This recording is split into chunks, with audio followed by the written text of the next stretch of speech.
So, ito nga mga guys, no, ang topic natin ay ito, mga topic natin. Sabi nung mga DD Sheets mga guys ay wala daw karapatan na tumakbo si Lenny sa 2028 bilang Pangulo ng Pilipinas. At Speaker Martin Romualdez, wag mo naman masyadong galingan. Sobrang insecure na nga sa'yo ang mga DD Sheets. Tapos ginagalingan mo pa masyado, no? And then may mga Pilipino pa rin na madaling madaling maniwala sa chismis, kaya dapat na may taga-debunk sa mga pinagkakalat ng mga toxic na anti-PBBM. At China, mas lalong lumala ang pagiging diktador. Robin Padilla, masama ang loob sa liderato ng Senado, no? So, good evening po sa inyo. Gandang gabi po, Juan Pedro. Salamat sa panunood. Rosala Dahino, good evening, Admin Rich from Cagayan de Oro. Hi, hello, Cagayan de Oro din po kami, no? At nag-migrate po sa Manila. Napatira po kami noon sa Lapasan at saka sa Kugman, no? So, maganda po yan, yung lugar natin, Cagayan de Oro, no? Gusto ko nga makauwi ulit dyan eh, kasi talagang namimiss ko na yung lugar na yan, no? Lugar natin sa Mindanao. And then Lizelle Tanaka, good evening po. Good evening din sa'yo. And then maayong gabi, Admin Rich, Albert Granada. Maayong gabi, ipon sa Ipodong, no? Albert Granada. Delta Gamez, good evening po. Good evening din po sa inyo, no? Salamat po sa panunood at saka sa suporta, no? So, mga guys, eto, diretso na tayo, no? May mga DD sheets, mga guys, may mga DD sheets po kasi na nagsasabi na, pinagbabawalan po nila mga kaibigan, bawal daw tumakbo si Lenny, no? Bawal daw si Lenny tumakbo sa 2028. Dapat daw hindi tatakbo. Mga kaibigan, sila lang ba ang anak ng Diyos? Mga kaibigan, sa tingin nyo? Sa tingin nyo, sila lang ba ang may karapatan para tumakbo, no? Pati ba si Mama Lenny, binubulabog pa nila, silent na nga yung tao, ginigising pa nila, Ronaldo, Quebec. Tama po kayo, di ba? Kung nakikita po natin na wala na nga pong sinasabi si Lenny, di ba? Silent po siya. At hindi po siya bumabati sa gobyerno ni PBBM. So, dapat hindi na nila pakialaman. Pero ito mga kaibigan, may mga nagsasabi di sheets na wala naman daw wag na daw tumakbo sa 2028, no? Unang-una, pinapangunahan nila yung tao na tumakbo. Pero just in case na gusto niyang tumakbo sa 2028, may karapatan naman po lahat ng tao, lalong-lalo na naging vice president siya ng Pilipinas noon, no? So, hindi nga lang talaga masyadong kasi maraming naging kumbaga ebidensya, no, na nagkaroon talaga ng cheating. So, pero mga kaibigan, at least pwede siyang tumakbo. 'Di ba sabi nga mga kaibigan, walang certain requirements na kailangan may PhD ka, kailangan ikaw ay may doctorate, able to read and write. Yun lang mga kaibigan, able to read and write. So, ibig sabihin, kung ikaw ay elementary lang o hindi ka nakapag-aral, basta ikaw ay marunong magbasa at magsulat, pwede kang tumakbo ng presidente ng Pilipinas. At kailangan yung at least 6 months ba? 6 months na ikaw ay 6 months ba mga kaibigan? Correct me if I'm wrong basta naturalized born Filipino ikaw, no? Hindi ka American citizens, no? Basta Pilipino ka talaga, able to read and write. So, napaka mababa, no? Mababa lang ang requirements bilang Pangulo ng Pilipinas. Hindi mo kailangan na maging college graduate. Basta marunong ka lang magbasa, marunong ka lang magsulat, at ikaw ay isang Pilipino na dito ka nakatira. Yun, pwede ka nang tumakbo, no, mga kaibigan. Pero, kung hindi ka naman iboboto ng tao, wala din, no? So, wag ka nang tumakbo, wag ka na magsayang ng oras. So, dito, mga kaibigan, Bakit niyo babawalan ang isang dating politiko na tumakbo, no? Mga DD Sheets. Wala kayong K. Anong gusto niyo, si Sara lang ang tatakbo? Walang iba? Kaya ngayon ay talagang galit na galit kayo kay Speaker Martin Romualdez at sobra-sobra talaga ang inyong pagka-insecure na kahit yung tao ay busy sa kanyang trabaho, andoon mga kaibigan, nasa ibang bansa sa kanyang business trip at talaga namang very successful sa kanyang business trip. Ayun, mga kaibigan, no? At galit na galit sila dahil itong ang si Speaker Martin Romualdez ay talaga namang very successful sa kanyang ginagawa ngayon, no? So, Speaker Martin Romualdez delivers his message during the breakfast interaction with the Philippine delegation to the World Economic Forum Wednesday morning at Belvedere Hotel in Davos, Switzerland. So, nasa Davos, Switzerland siya, mga kaibigan.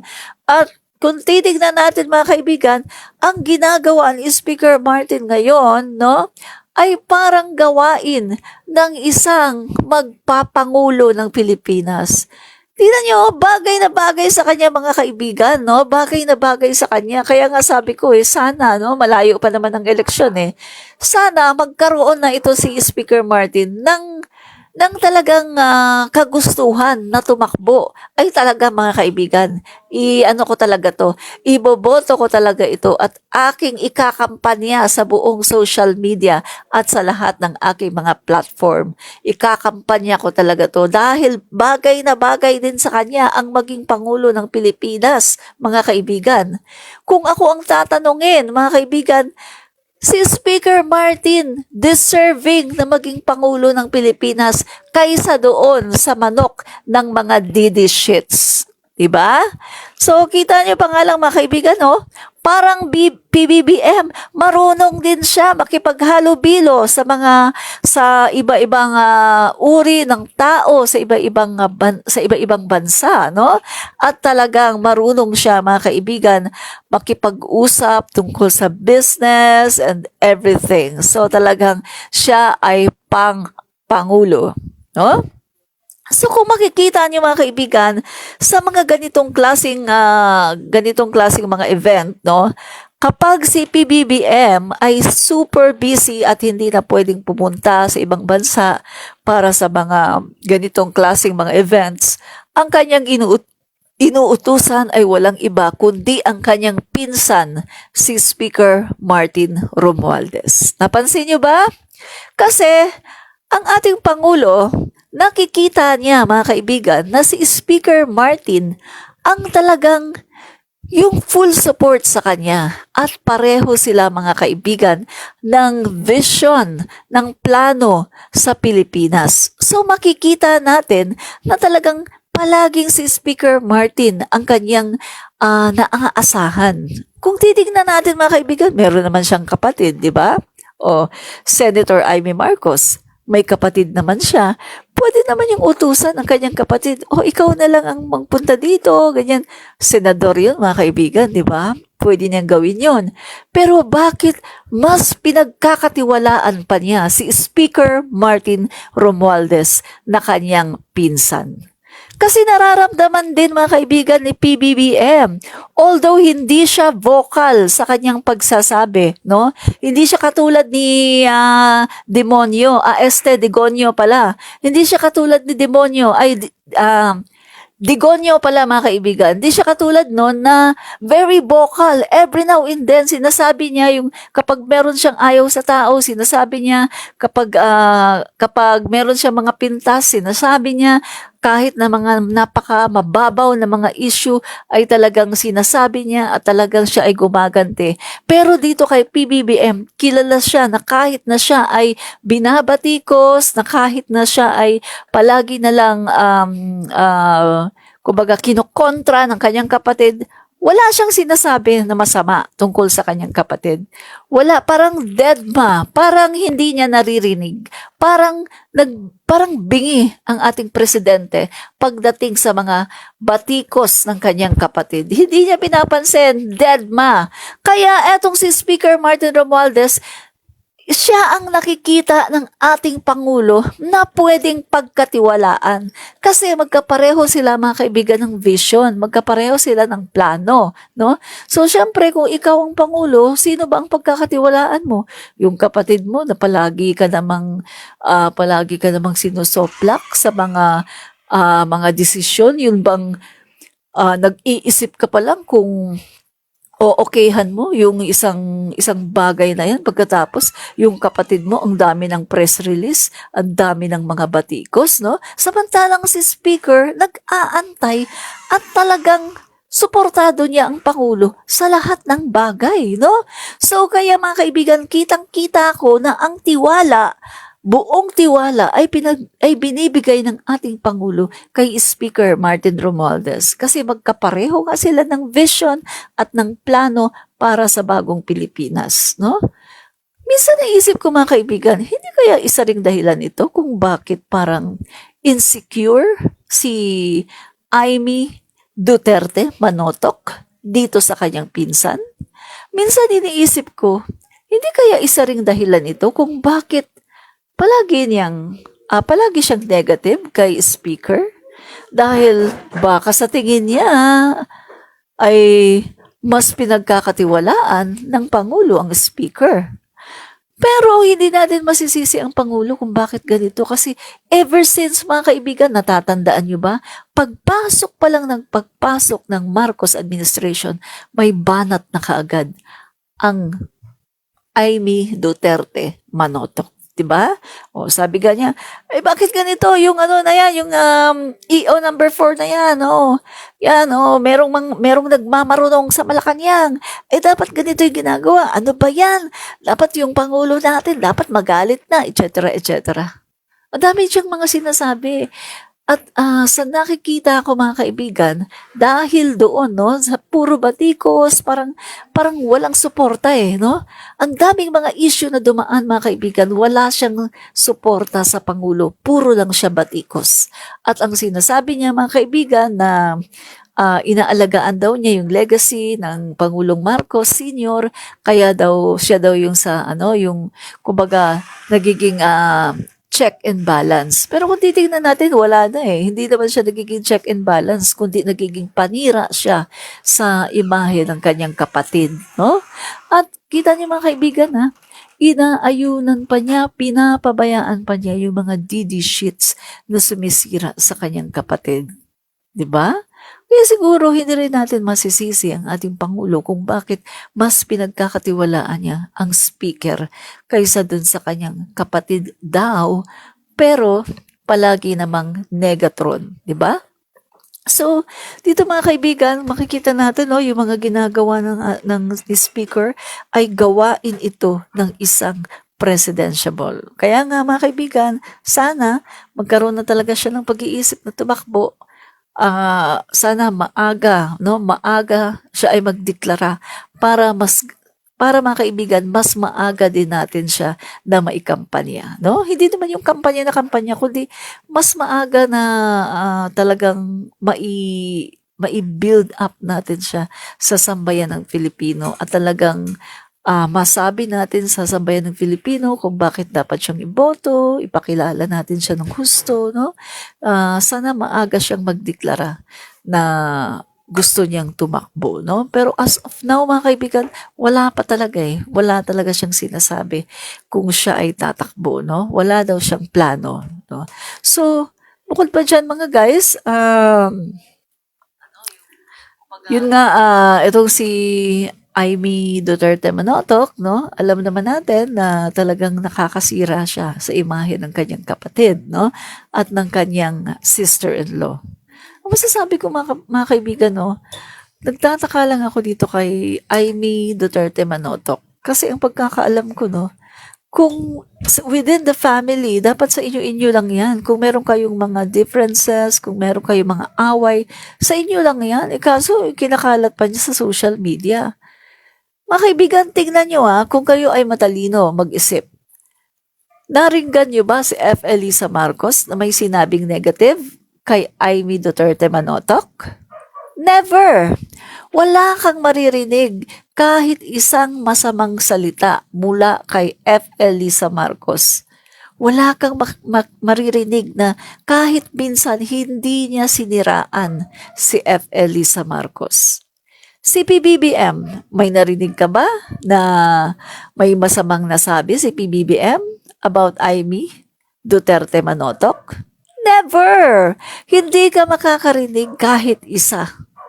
Si Speaker Martin, may narinig ka ba na may nasabi si Speaker Martin na kahit isang masamang salita about Amy Duterte Manotoc? Never! Hindi ka makakarinig, mga kaibigan, na etong si F. Elisa, si PBBM at saka si Speaker Martin, never kang makakarinig na may binitiwang masamang salita kahit isa, no, about Amy. Wala. Pero si Amy, palaging may pasaring, palaging tinutumbok, no? Wala naman daw makakasira ng unity team kung walang Romualdez.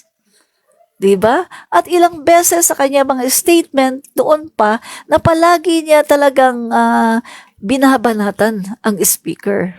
Diba? At si F. Elisa, mga kaibigan, never bumanat kay Amy.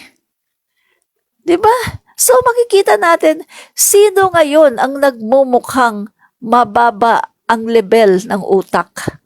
Sino ngayon ang nagmumukhang marites? Walang iba kundi si Amy Duterte Manotoc dahil ang kanyang pag-iisip, mga kaibigan, ay parang pag-iisip ng isang kinder, masahol pa sa bata, no? Maraming po salamat, Abracadabra, sa yung 100 stars na pinadala. Salamat po, no? I appreciate it, no? So, kung makikita natin, mga kaibigan, talagang yung paninira nanggaling dito sa mga Duterte, kay Amy Duterte Manotoc at saka dito kina Sara, no, kina RRD. Dito sa kanila nanggaling ang mga paninira at sa kanilang mga attack dogs na mga DD shits, diba?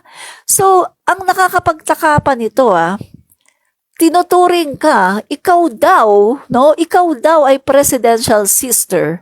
Pagkatapos, mga kaibigan, ang ganda-ganda ng relasyon mo sa mga influencer, sa mga DD shits, attack dogs na patuloy na sumisira sa kapatid mo at sa iyong sister-in-law. Ang ganda ng iyong samahan sa mga attack dogs na to, na mga DD shits, na everyday sinisira ang kapatid mo at ang sister-in-law mo. No? So, very unusual, di ba, mga kaibigan? Ngayon lang ako nakakita ng ganito, na napakaganda ng iyong relasyon dito sa mga tao na sumisira sa kapatid mo at sa sister-in-law mo. Anong tawag doon sa ganong klaseng kapatid? Traidor. Traidor si Amy Duterte Manotoc. Dahil, mga kaibigan, maganda ang relasyon niya sa mga vlogger na anti-PBBM. Samantalang sa amin na mga defender ni PBBM at F. Elisa Marcos at saka ni Speaker Martin Romualdez ay wala. Hindi maganda yung pakikipagrelasyon niya sa amin, mga kaibigan. No? Meron pa ngang isa. Pinandilatan niya ng mata. Yung isa sa amin, pinandilatan pa niya ng mata, mga kaibigan, sa isang event, no? So, kasi nga, defender kami ni PBBM, defender kami ni F. Elisa, defender kami ni Speaker. Kaya, hindi maganda ang relasyon niya o ang pagtingin niya sa amin. Baka nga, siguro nga galit na galit siya sa amin kasi binabatikos namin si Duterte, di ba?